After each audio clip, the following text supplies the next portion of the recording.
আমাদের একটা কথা আছে না যে যেমন কুকুর ঠিক তার তেমন মুগুর। এক্স্যাক্টলি বাংলাদেশের জন্য এটাই ব্যবহার করছে ভারত সরকার।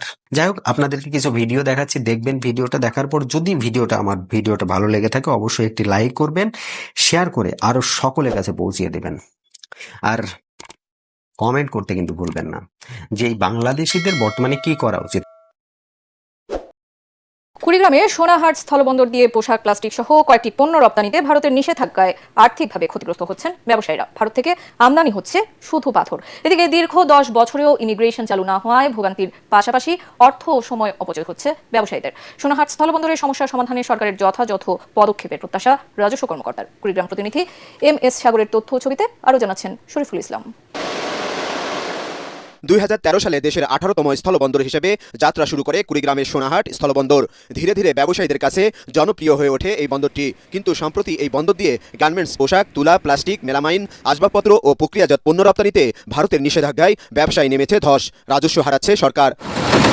ইমিগ্রেশন না থাকায় ব্যবসায়ীদের 450 কিলোমিটার ঘুরে বুড়িমারি স্থলবন্দর দিয়ে যেতে হয় ভারতে। এতে ভোগান্তির পাশাপাশি অর্থ ও সময় অপচয় হচ্ছে ব্যবসায়ীদের। বেশিরভাগ ওটাকেই বন্ধ, শুধু পাথর আসতেছে। আর আমাদের বাংলাদেশ থেকে গার্মেন্টস এবং বিভিন্ন প্রোডাক্ট যেতে, এবং আমাদের বাংলাদেশ থেকে এগুলো বন্ধ। ব্যবসার অবস্থা তেমন ভালো যাচ্ছে না।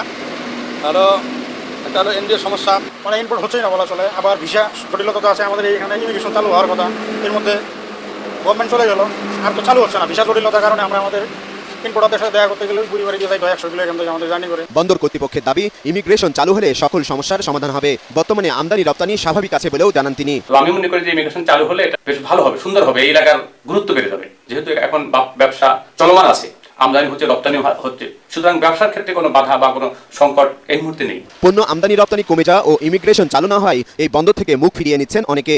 এজন্য সরকারের দ্রুত কার্যকর পদক্ষেপ দেখতে চান বন্দর ব্যবসায়ীরা। Bureau report, ATN Bangla. দেখুন, শুধুমাত্র বাংলাদেশ থেকে প্রোডাক্ট আমদানি করা ভারত স্থলপথ দিয়ে বন্ধ করে দিয়েছে। এখন যদি বলে যে আমরা বাংলাদেশে সাপ্লাই করব না, হতে পারে আমাদের কয়েক বিলিয়ন লস হতে পারে, কিন্তু ওদের পরিস্থিতি কি হবে, কোন জায়গায় গিয়ে দাঁড়াবে? আজকে যে পাকিস্তান যে জায়গায় আছে এক্স্যাক্টলি সেই জায়গায় দিয়ে দাঁড়াবে।